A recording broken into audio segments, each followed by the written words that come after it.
So I'm Dean Baker. I'm the co-director of the Center for Economic and Policy Research, and I came here from Washington to speak at the resistance meeting here in We the People in Arizona today. What makes the GOP tax reform a scam? Their main point is cutting the corporate income tax rate. So they're cutting it from 35%, the current level, to 20%. And their argument is that that's going to lead to a huge spurt of investment, which is going to lead to higher productivity, which will translate into higher wages. So that's their story.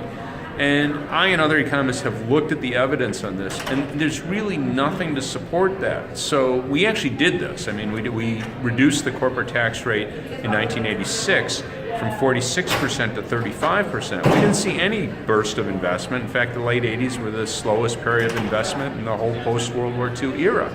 So we didn't see that. You look across country, there's basically no evidence to support that story, because what that would mean is countries that have low corporate income taxes would have the most capital. They'd be investing a lot and have the most capital. We don't find that. A friend of mine, Josh Bivens at the Economic Policy Institute, looked at that.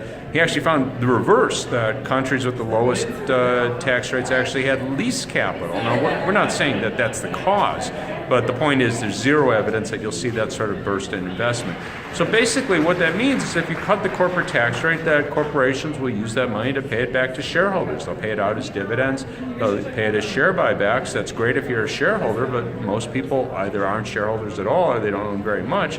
So that helps a very small segment of the population, those who are already very wealthy.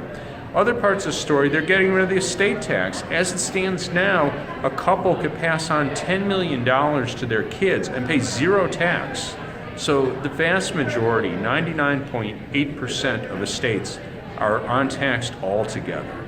So you're helping a very tiny number of people who are very, very wealthy and essentially saying that they could pass on their estate and pay zero tax. And I should throw in there, they would even make it worse. In the past, when people proposed getting rid of the estate tax, they were proposing they would get rid of what's now in the law, where you have a step-up basis for capital gains. That sounds complicated, but the basic story is, let's say my parents bought a stock at 50 and now it's 100, and they die and they pass on to me at 100.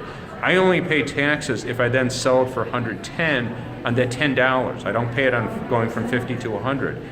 In the past, when people proposed getting rid of the estate tax, they proposed getting rid of that, so I would pay taxes on the gain from 50 to 110.